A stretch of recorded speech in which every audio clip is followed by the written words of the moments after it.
cela ne risque-t-il pas de redoubler d'une certaine manière la déréalisation d'un cadre social qui est déjà le plus souvent, pour ne pas dire toujours, la cause essentielle qui a décidé justement de cette mesure qui souvent ne s'exerce pas.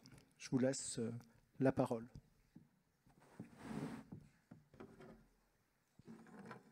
Merci beaucoup, monsieur.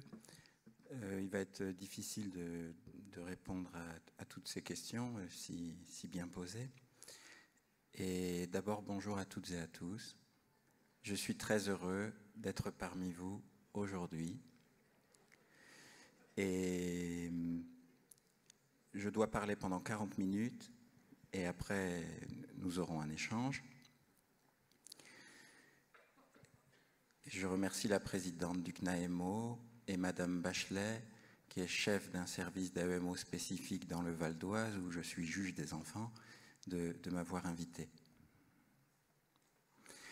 Et je vous remercie aussi de m'avoir permis de réfléchir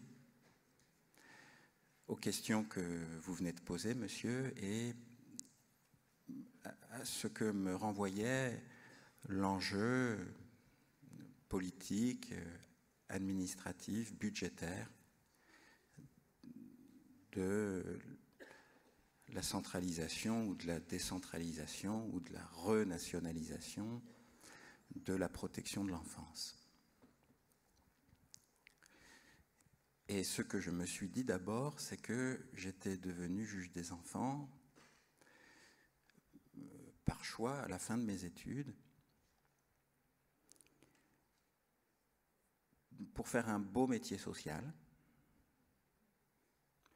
c'est-à-dire au sens où je l'entendais à l'époque et peut-être encore un peu aujourd'hui, au sens de « je voulais qu'on m'aime ». Et je voulais faire du bien aux enfants et à leurs parents. Et ça a été une souffrance pour moi de réaliser que pour faire du bien aux enfants et à leurs parents peut-être, il fallait accepter qu'ils me détestent. Voire de leur faire de la souffrance avant d'éprouver le bien. Et je voulais aussi être juge des enfants parce que je voulais travailler avec vous.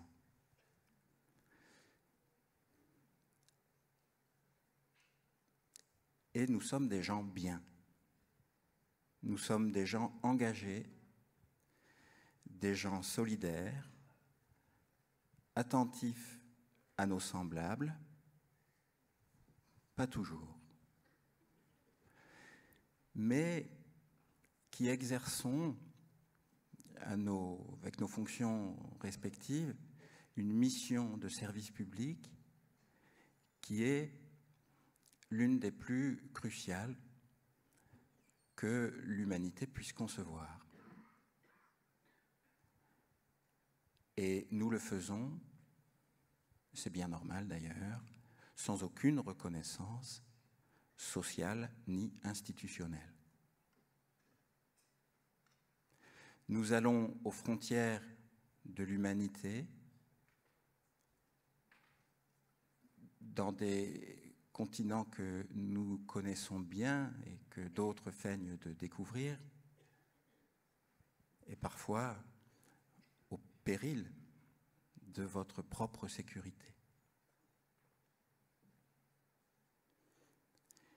Mais vous savez mieux que moi que les humains ont mis de très nombreux siècles à se sentir légitimes pour protéger les enfants dans leur maison. Le temps le plus long de l'humanité,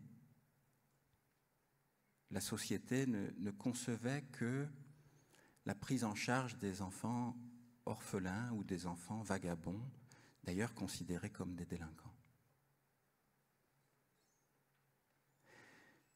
Alors pourquoi protéger les enfants? Avant de savoir si le pilote est l'État ou département, il faut savoir pourquoi. Et il est admis qu'il y a deux raisons principales pour lesquelles les sociétés se sentent responsables de la protection des êtres humains âgés de moins de 18 ans. La première raison, c'est la culpabilité. Faire advenir des humains pour souffrir et mourir. Ancionas. La seconde, c'est ce qu'Hannah Arendt, la continuité du monde. Nous protégeons les enfants pour qu'ils nous poursuivent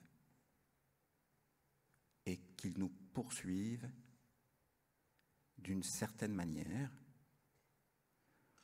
qu'on pourrait appeler une civilisation et que je propose d'appeler le bien commun.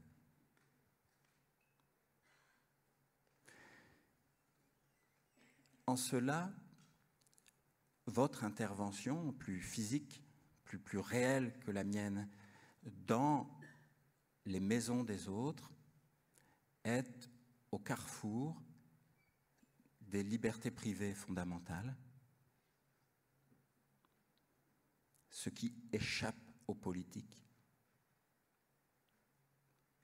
à commencer par la liberté de vivre en famille et de l'ordre public.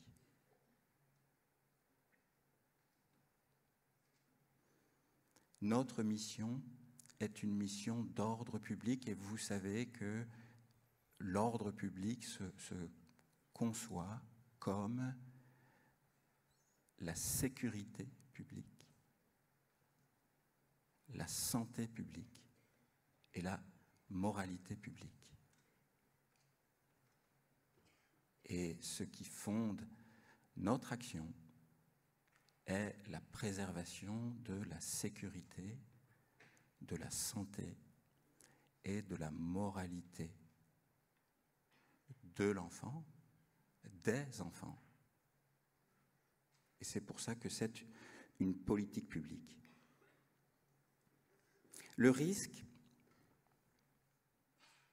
qui est très clairement exprimé par une disposition du Code civil et qui concerne l'autorité parentale plus que l'assistance éducative, le risque est que nous transformions cette dialectique liberté individuelle, ordre public, en une autre qui est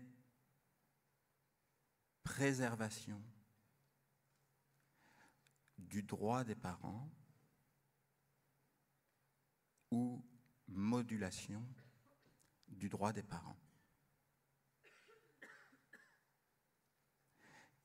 En effet, l'article 371-3 du Code civil dispose « L'enfant ne peut, sans permission des pères et mères, quitter la maison familiale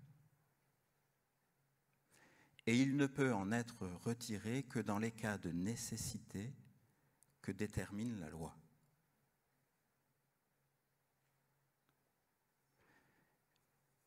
En cela, le juge des enfants est gardien d'une frontière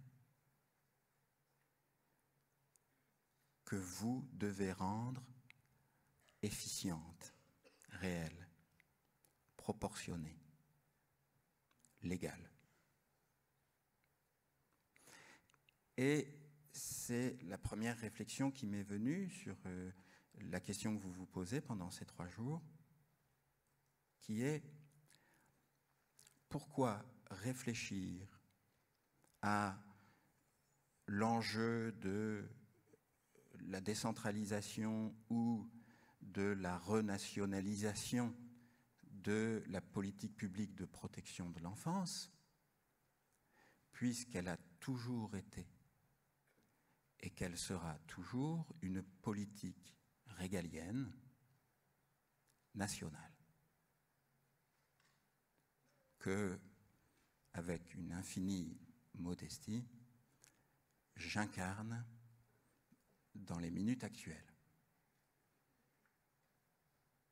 puisque nous parlons d'ordre public, nous parlons du monopole de la violence légitime de l'État.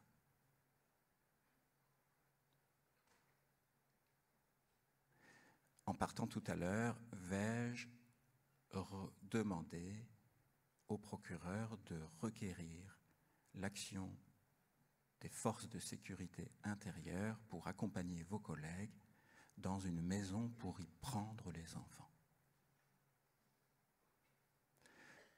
Prendre les enfants des autres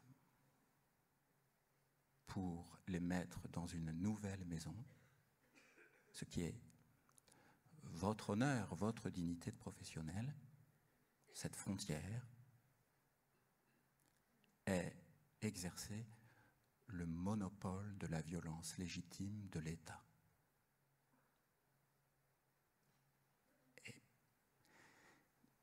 C'est ma réponse à la question.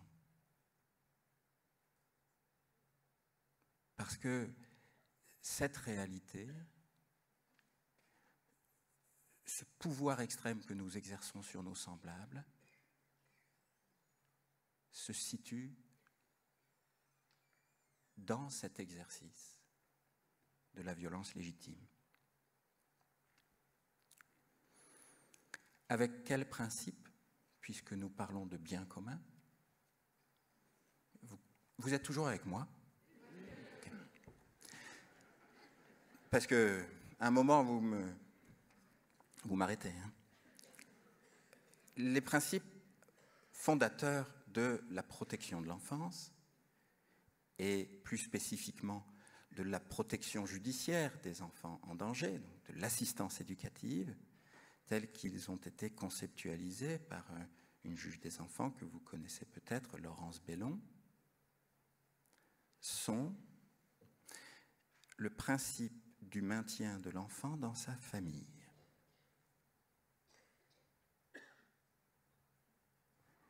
Le principe de la recherche de l'adhésion de la famille à la mesure envisagée. Le principe du respect des convictions religieuses et philosophiques de la famille.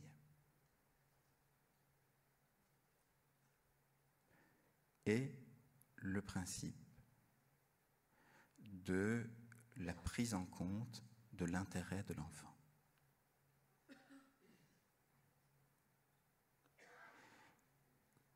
Comment rester centré sur ces 4 principes qui structurent notre action? Je pourrais ajouter un autre principe qui a trait à la séparation des couples et qui est la coparentalité.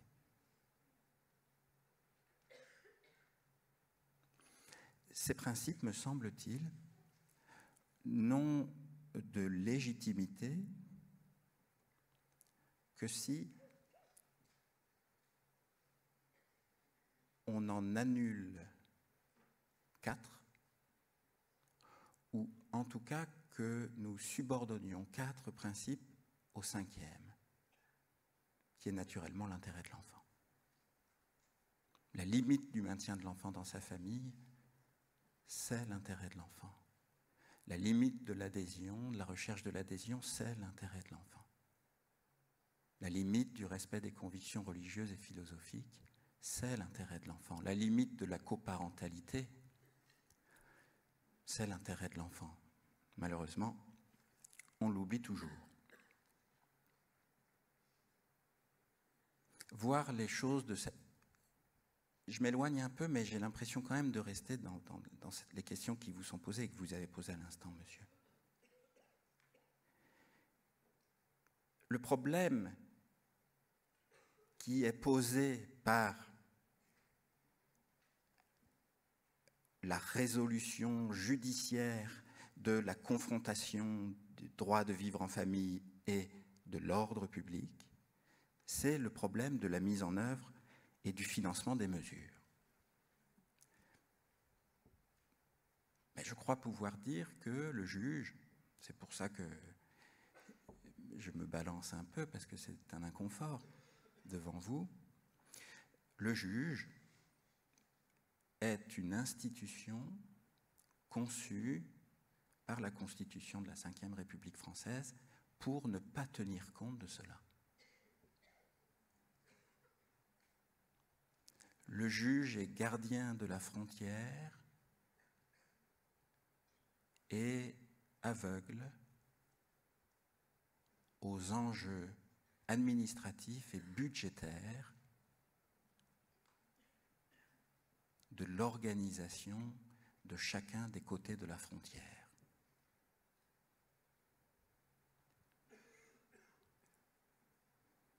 Cela dit, l'administration de la protection de l'enfance,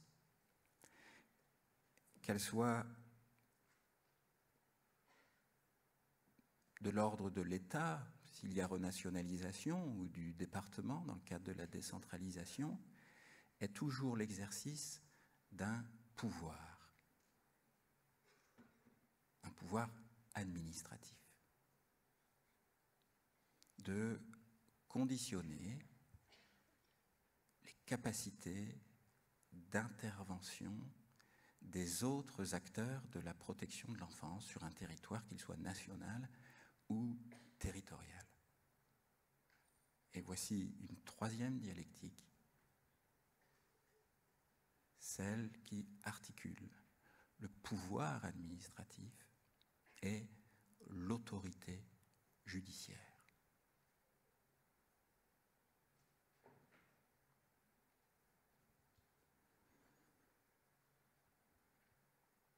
Autrement dit, que veut dire être pilote de la protection de l'enfance? Disposer du pouvoir, mais il y a une tour de contrôle. Une tour de contrôle dont la mission n'est pas seulement d'autoriser à décoller, AEMO, pas AEMO, placement, pas placement, mais de vérifier une feuille de route. En général, vous envoyez à la tour de contrôle la feuille de route 12 heures avant l'audience.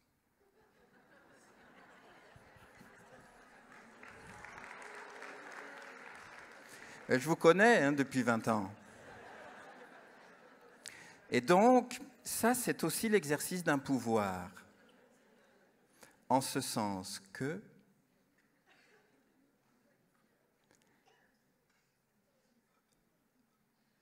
votre lecteur, qui n'a pas vos compétences et votre intelligence, n'est pas mis en situation de penser. Il y a de la matière dans vos écrits, discutable parfois, comme dans mes écrits, mais il faut du temps pour assimiler.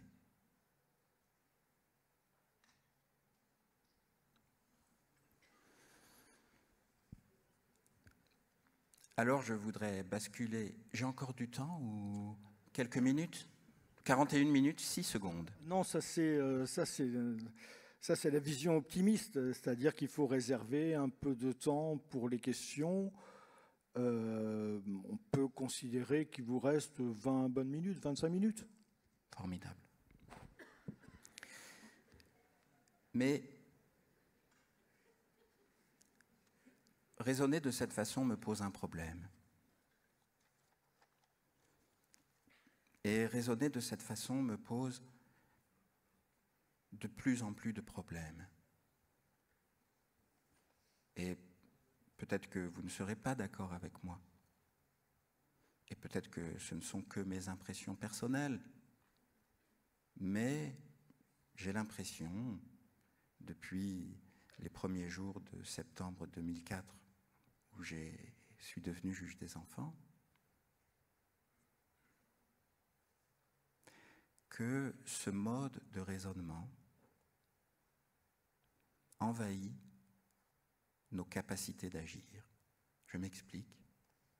Raisonner de cette manière, qui fait quoi, qui paye quoi quand, qui habilite, n'habilite pas, qui évalue,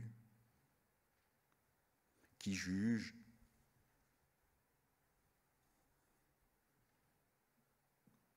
C'est raisonner en termes de processus, en termes de dispositif.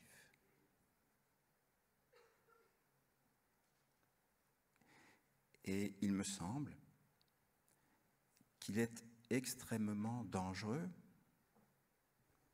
on le voit d'ailleurs, de construire une politique publique territoriale ou étatique en termes de processus exclusivement. Parce que l'enfant réel, il n'y a pas que les parents inadéquats qui ont un enfant imaginaire dans la tête. L'enfant réel échappe à la représentation lorsque nous ne raisonnons qu'en termes de processus.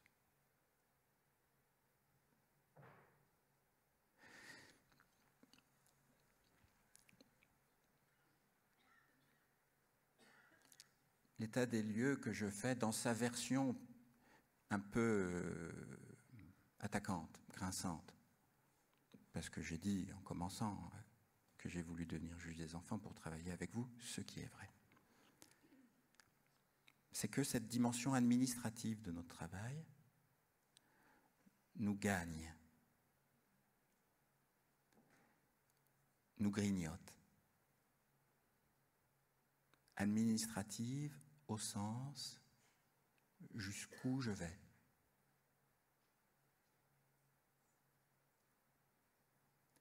Comment je me justifie? Quelles sont nos capacités? Et cela entraîne, pour l'enfant réel, me semble-t-il, plusieurs conséquences. La première, la plus choquante à mes yeux, d'autant plus choquante après l'expérience de la Civise, c'est qu'en termes de processus, nous ne cessons, nous, en chair et en os, vous et moi, d'affirmer le droit de l'enfant à s'exprimer, mais nous ne l'écoutons pas. Le processus, bon, tu as 10 minutes, c'est formidable, merci, au revoir. L'enfant réel. Et je fais une petite parenthèse, je ne peux pas ne pas vous parler de la Civise. L'enfant réel, comme j'ai pu le rencontrer à travers les 30 000 témoignages que nous avons reçus à la Civise. À 50 ans, l'enfant réel décrit une maison de terreur telle que jamais il n'est possible de se la représenter pendant notre intervention. C'est une expérience bouleversante pour moi.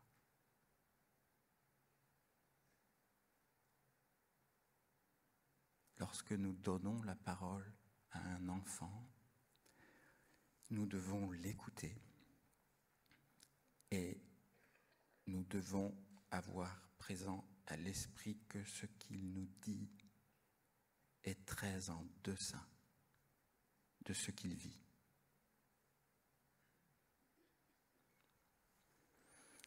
Le deuxième problème, c'est que dans les jugements, les évaluations, dans nos qualifications et nos décisions, il y a deux manières d'être irresponsable, je m'inclus. La première manière, c'est d'être irresponsable en ne tenant pas compte de la réalité de la mise en œuvre de ce que nous préconisons. La seconde manière d'être irresponsable, c'est de tenir compte des capacités de mise en œuvre de nos préconisations. Ce qui ressemble à le dire à une injonction paradoxale, et il faut la résoudre. Il m'arrive de lire, d'entendre, nous préconisons un retour en famille avec une mesure d'AEMO. Je dis très bien. Quand?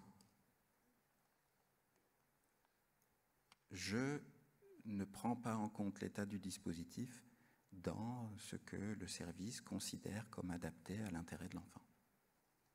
C'est l'intérêt de l'enfant imaginaire, pas l'intérêt de l'enfant réel. À l'inverse, je ne préconise pas, je ne décide pas parce qu'il n'y a pas la place ou pas le délai. Je sais que mes collègues de Bobigny et les collègues de Bobigny parmi vous, je crois que le délai d'attente d'une mesure d'AEMO est en train de s'approcher des 2 années. Oups. Enfin, disons 1 an, 18 mois. Je crois, hein, bon, j'ai rien dit. Hein. Le troisième problème que je vois à ce raisonnement par processus, par dispositif, c'est que finalement, le critère de nos interventions, le critère de nos évaluations et décisions est notre limite personnelle de moi comme juge ou comme éducateur ou comme assistante sociale ou comme psychologue, nos limites personnelles à supporter les parents. Là, je demande le placement. Vous savez mieux que moi d'ailleurs, mais par expérience mieux que moi, hein, ce que dit, rappelle le docteur Maurice Berger. Dans nos métiers, nous sommes toujours tiraillés entre 2 identifications. L'identification aux parents et l'identification à l'enfant. Le problème, ajoute-t-il, c'est que l'enfant ne parle pas.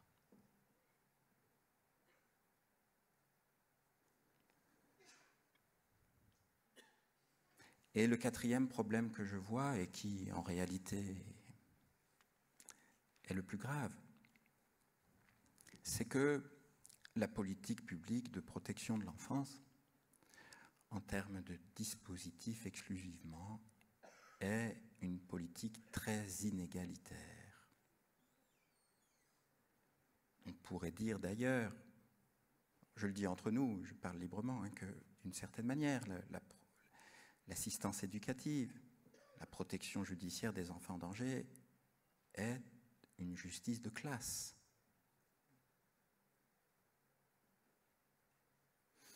Parce qu'on est moins solide sur nos jambes quand nous devons nous confronter à des gens qui, par l'argent, par le niveau social, par la culture, par le métier, sont plus puissants que nous, plus hauts que nous. L'enfant en danger imaginaire n'existe pas dans les maisons de ces catégories sociales. Mais l'inégalité se cache aussi dans les disparités territoriales d'une politique décentralisée. J'imagine que vous en avez abondamment parlé depuis hier.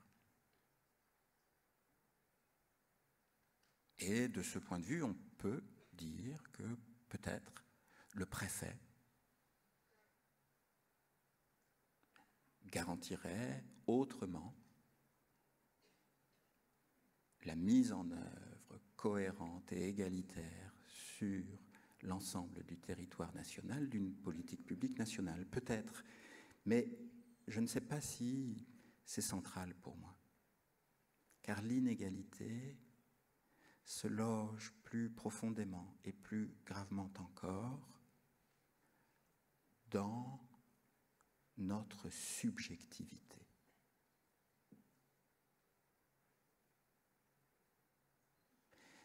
Et c'est pourquoi il est crucial qu'il y ait une politique publique nationale de la protection de l'enfance régalienne, mais pas sous l'angle des dispositifs. Parce que vous savez bien que vos demandes sont analysées par des gardiens de la frontière, des juges des enfants, qui vont considérer que le même enfant réel, dans le même dossier d'assistance éducative, peut rester à la maison avec une AEMO ou doit être placé. Mais vous, c'est pareil.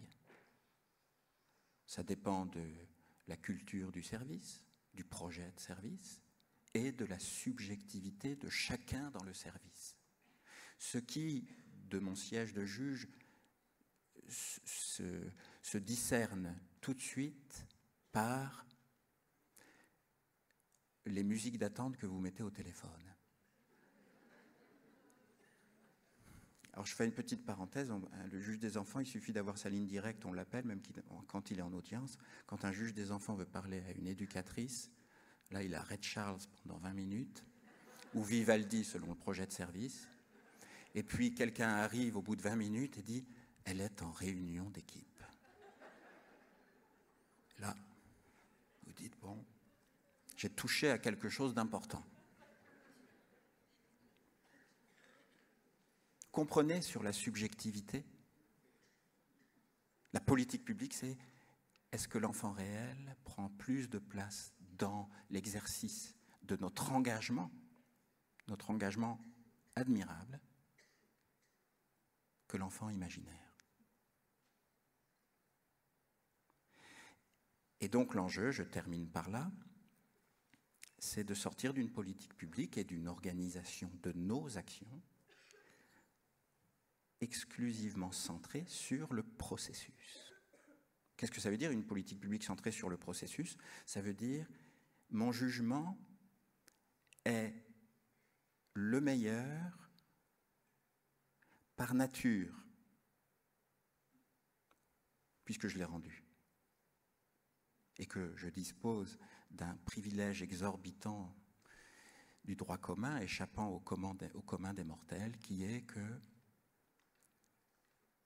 émane de moi un concept qui fait un mal infini aux enfants, le concept de vérité judiciaire. Ou d'évaluation pluridisciplinaire.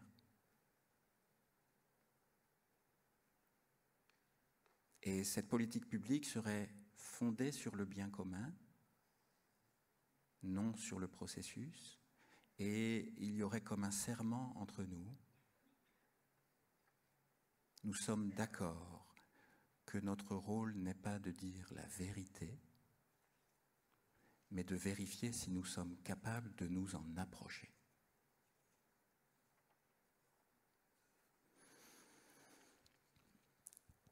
Et comment faire? Alors, première chose que je vois, c'est une politique publique nationale de l'État, fondée sur l'enfant réel, sur nos objectifs, non pas sur nos méthodes, fondée sur la volonté de voir le réel de l'enfant. Pour cela, il faut ce que j'appelle depuis plusieurs années une législation impérative.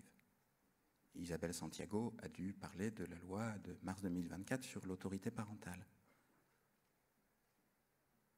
Non pas rendre possible la protection, mais l'imposer.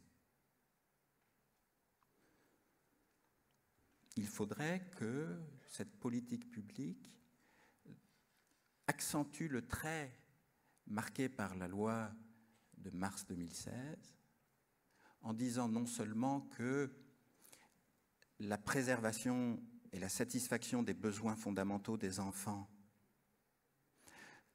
sont prioritaires, mais qu'ils sont l'objectif exclusif.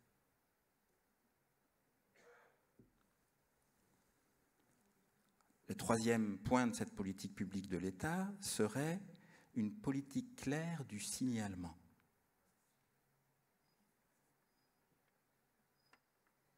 Pour nous obliger à le faire, avec pour contrepartie le soutien des professionnels. À la CIVIS, nous avions proposé une cellule de soutien des professionnels. Un enfant me dit « Je ne veux pas rentrer à la maison parce que papa fait des choses avec son zizi qui me font burk ».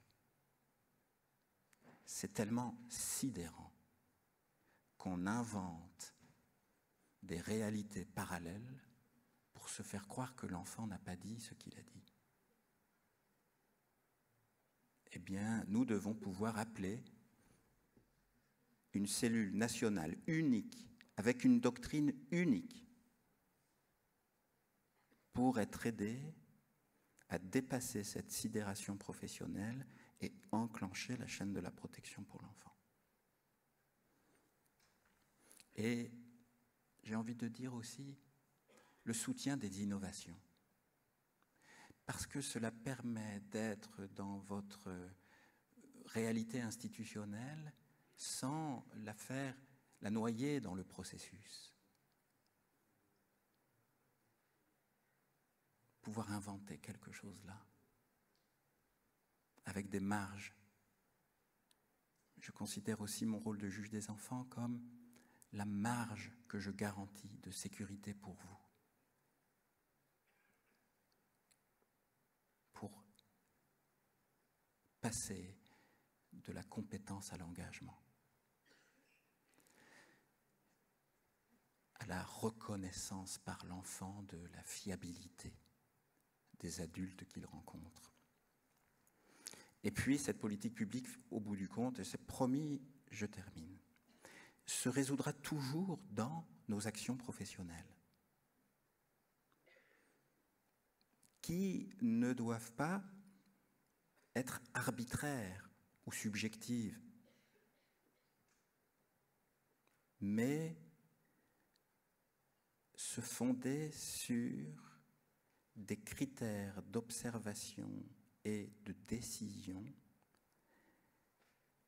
immuables et communs à tous les enfants. Autrement dit, qu'est-ce que l'intérêt de l'enfant? Ce n'est pas ce que je pense être bon pour lui.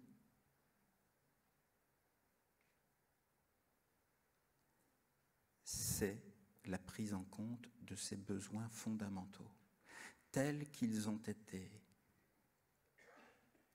recueillis dans la démarche de consensus sur les besoins fondamentaux des enfants en protection de l'enfance.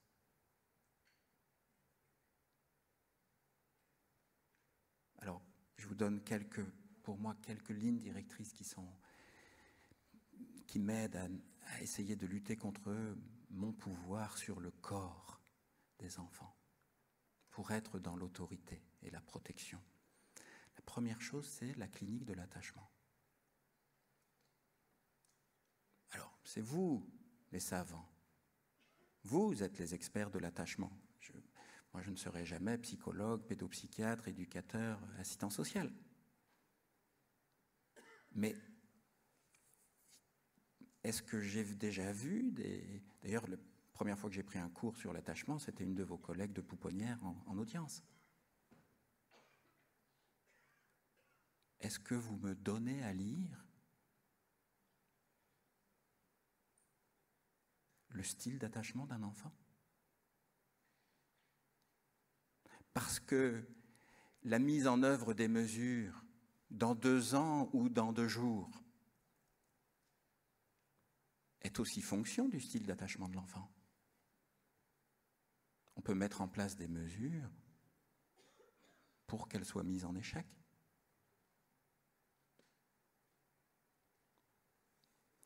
Deuxième principe, ne jamais oublier, je vous en supplie, qu'il faut toujours distinguer, pour lutter contre son propre pouvoir et prendre des décisions adaptées à chaque enfant réel, je pense qu'il est nécessaire d'avoir des grands modèles dans la tête. Le premier de ces grands modèles est, pour moi, et vous me direz si vous l'acceptez, de distinguer les situations où il y a 2 parents protecteurs, les situations où il y a 2 parents dangereux, et les situations où il y a un parent protecteur et un parent dangereux.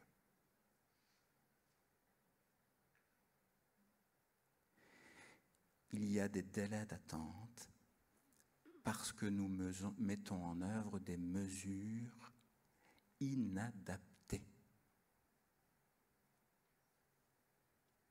Quand il y a un parent protecteur et un parent dangereux, je pense évidemment, vous vous en doutez, aux violences conjugales. Il faut protéger le parent protecteur. Retirer au violent conjugal le pouvoir de l'autorité parentale et les droits de visite. Et hop, ce n'est pas la peine de mettre une mesure d'AEMO qui ne s'exerce pas le samedi et le dimanche quand il a tout pouvoir sur ses enfants et qui, la nature ayant horreur du vide, trouvera toujours des choses à dire sur cette mère insuffisamment protectrice parce que quand elle ne part pas, elle ne protège pas ses enfants et quand elle part, elle veut couper le lien entre le père et les enfants. C'est une injonction paradoxale. Le deuxième modèle, c'est ce que j'appelle les 4 configurations conjugales. L'entente, l'absence, le conflit et la violence.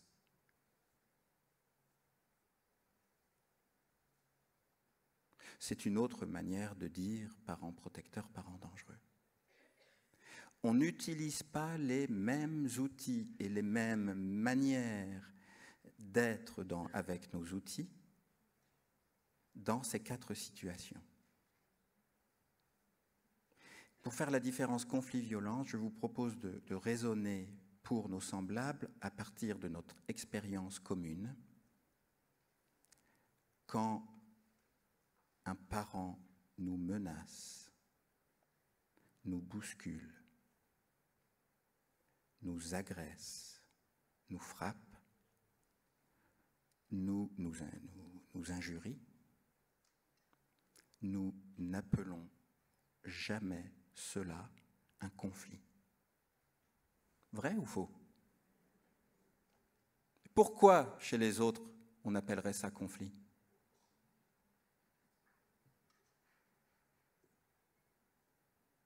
Le critère premier que nous devons vérifier dans nos interventions, c'est y a-t-il de la violence? Vous le savez très bien. Nos signaux d'alerte, nos rapports à notre équipe, nos méthodes d'intervention, notre prudence sont différentes si nous disons il y a de la violence, il n'y en a pas. Il ne faut jamais appeler violence, jamais appeler conflit, ce qui est de la violence. Je termine avec les 4 registres de la parenté. La filiation, l'autorité parentale, le lien et la rencontre. Alors oui, vous dites toujours, pour l'enfant imaginaire. Oui, ces juges, ils sont toujours centrés sur les droits des parents et pas sur l'intérêt de l'enfant. Mais c'est vrai pour nous tous. Dès lors qu'il y a la filiation, nous voulons toujours qu'il y ait l'autorité parentale, le lien et la rencontre. Et parfois même, on oblige un enfant terrorisé à aller en prison voir son agresseur. C'est son père, après tout. Et ceux de Poitiers savent ce que dit le docteur Jean-Louis Nouvel. Le lien, c'est psychique. La rencontre, c'est physique.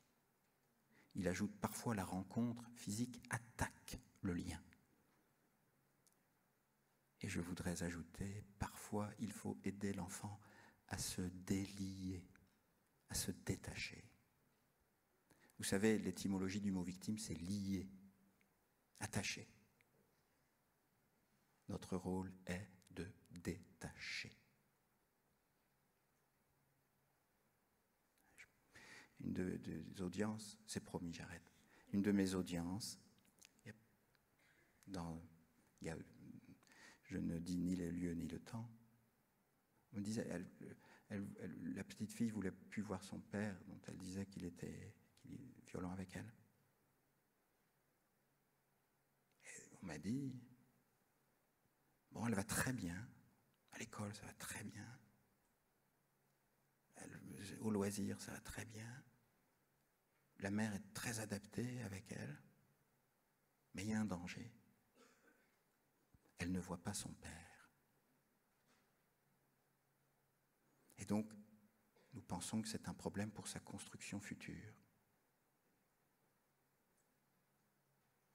Et moi, j'ai répondu, si vous voulez faire des expériences, vous les faites sur vos collègues, pas sur les enfants qui sont confiés à ma juridiction.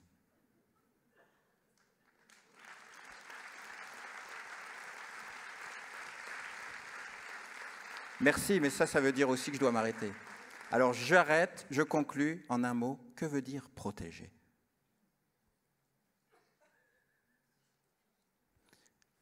Protéger veut dire anticiper le risque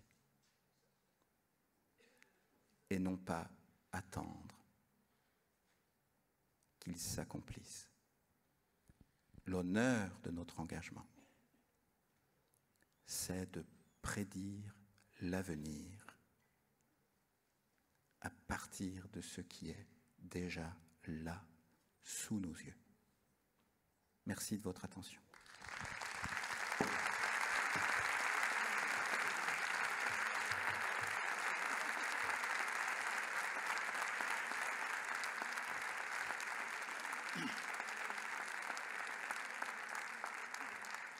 Merci infiniment. Je regarde le maître du temps. On a combien de temps pour les questions? 2 minutes pour les questions? 2 questions. Ah, j'ai eu peur. Donc, oui, mais ça, c'est le temps un peu fictif. Enfin, on ne sait jamais, en fait, ce que... Mais bon, on peut considérer, en effet, qu'il reste à peu près 10 minutes. Donc, 2 questions dans la salle. Y en a-t-il une première? Une première question? En haut. Bonjour. Vous, s'il vous plaît. Pardon. Bonjour, merci pour votre intervention. Je voulais aussi échanger avec vous sur la question du juge aux affaires familiales, parce que dans nos métiers, effectivement, on est en lien avec le juge des enfants, mais c'est vrai que parfois, ce qui ressort de nos échanges avec les juges des enfants, c'est qu'il y a le juge aux affaires familiales, le juge des enfants, et qui parfois peuvent être contradictoires, et ce qui peut un peu freiner nos missions de protection, justement. Voilà, je ne sais pas si vous avez un avis sur cette question. Merci beaucoup de poser cette question extrêmement importante. Bon, il faut que je trouve le moyen de répondre en disant qu'au fond, c'est de votre faute. Il n'est pas possible que la vérité judiciaire soit un concept compatible avec 2 vérités simultanées. C'est peut-être que le concept est erroné. C'est ce que je voulais dire en parlant de parents dangereux. et parent protecteur. C'est ce que je voulais dire aussi en disant, je vais trouver le moyen de dire que c'est de votre faute.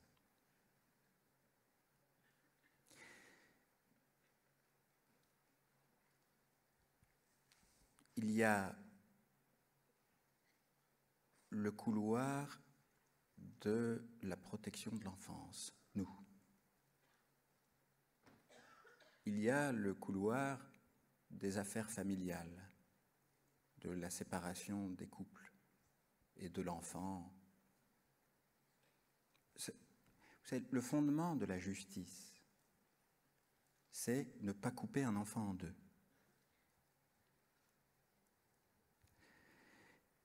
Et troisièmement, le couloir du pénal. Parce que votre question est aussi vraie pour le champ du pénal.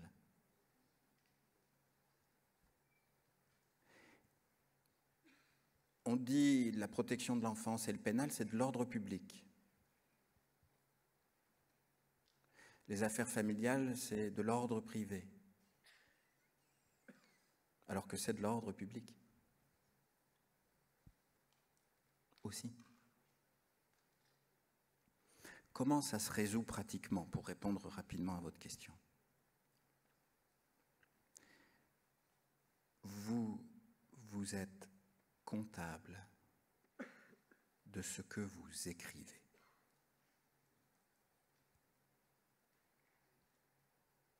La seule chose que vous pouvez changer, c'est votre pratique à vous. La seule chose que je peux changer, c'est ma pratique.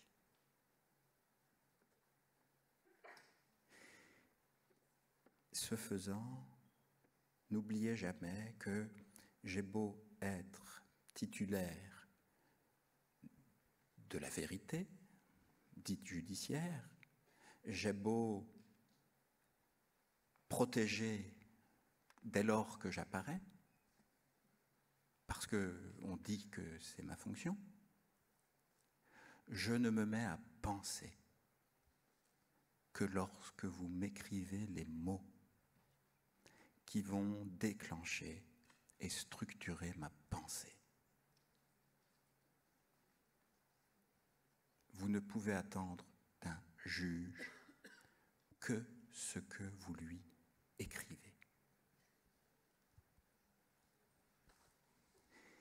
Comment voir ce que vit l'enfant réel quand il n'est pas sous nos yeux?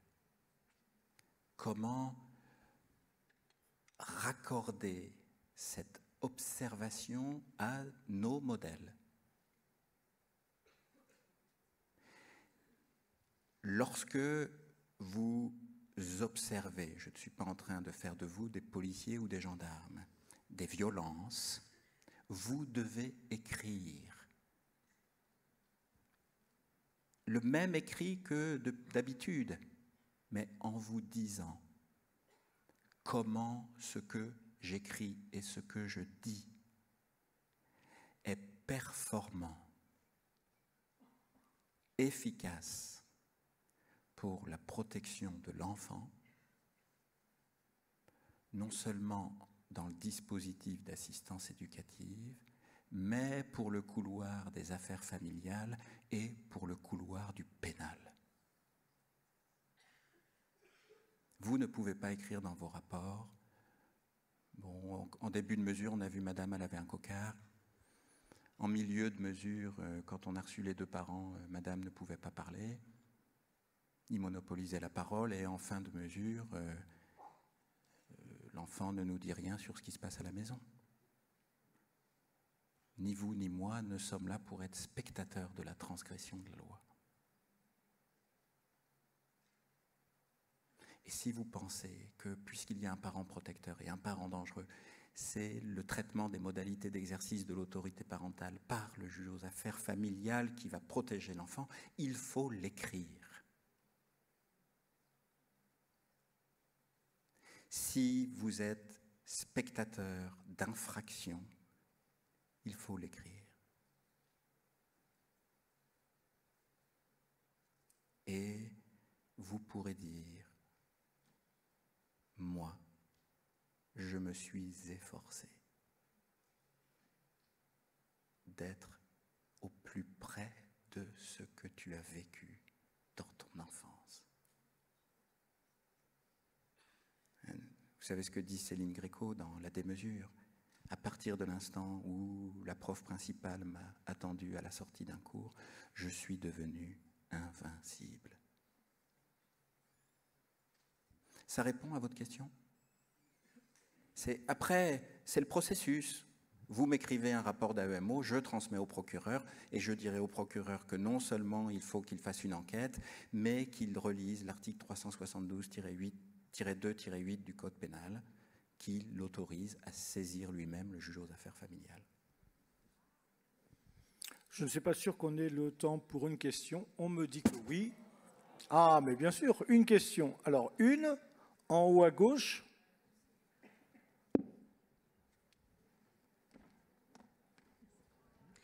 Bonjour, je suis là. Axel Athias, responsable de service à l'association L'Élan, service de milieu ouvert à Rouen.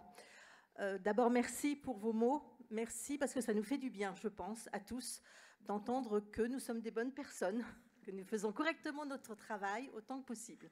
Mais j'ai une question à vous poser en termes de, de la dégradation de la justice pour enfants. Excusez-moi, je vous explique ma question. Que pensez-vous des magistrats, des juges pour enfants qui, de plus en plus aujourd'hui, nous écrivent chaque mois, quasiment, en tout cas pour nous à Rouen, nous demandant ce que nous allons préconiser et s'il faut une audience ou pas? Parce que ça nous met en posture, nous, travailleurs sociaux, responsables de services, associations, dans une posture de toute puissance. Parce que si on leur dit... Alors, qu'on leur dise à l'avance des préconisations, encore je peux l'entendre, mais qu'on nous demande s'il faut audiencer ou pas, alors que c'est de l'ordre, de mon point de vue, je ne suis pas juriste, mais du droit des parents et de l'enfant d'être entendu par un juge des enfants, dans le cadre du débat contradictoire, ça nous met dans une position de toute puissance de décider à la place du juge. Et c'est régulier, en tout cas pour nous, c'est malheureusement régulier. Parce que les magistrats ne sont pas assez nombreux, parce qu'ils croulent, en tout cas sur la juridiction rouennaise, croulent sur les dossiers. Mais je crois que dans d'autres lieux et d'autres juridictions, ça existe aussi. Merci. D'accord. Bon, c'est une très bonne question. Vous êtes un peu coquine, mais moi aussi. Et j'ai une solution.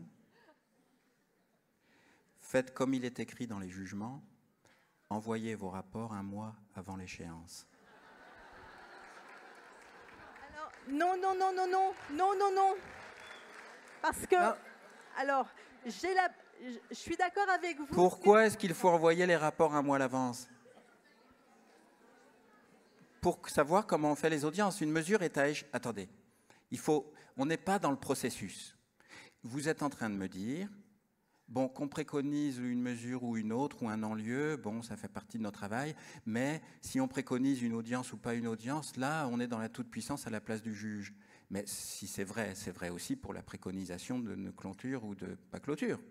Bon, vous ne prenez pas ma place quand vous occupez la vôtre. Vous devez m'écrire ce que vous avez vu et ce que vous pensez de ce que vous avez vu. Après, moi, je ferai une audience ou je ne ferai pas d'audience.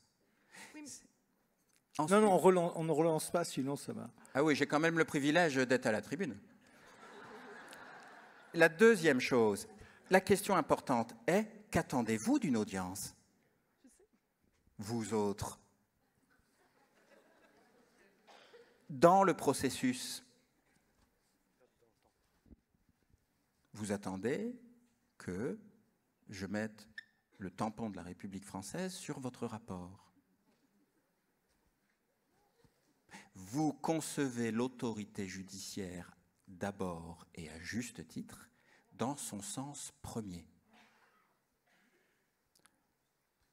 Augmenter, auctoritas, augmenter. Augmenter le poids de votre intervention professionnelle par le juge qui dit « Je suis d'accord avec le service, il faut renouveler la mesure. » Mais vous percevez ainsi l'audience comme un outil de contenance psychique pour la famille, à juste titre. Ceci n'est possible, ça ne marche que si l'audience est également un outil de contenance psychique pour vous. Ce sera le mot de la fin. Mais on est quand même amis. Je ferai en sorte de vous réconcilier. Donnez-moi du temps pour comprendre vos rapports. Et ensuite, vous téléphonez pour vous dire « je n'ai pas compris cette phrase ».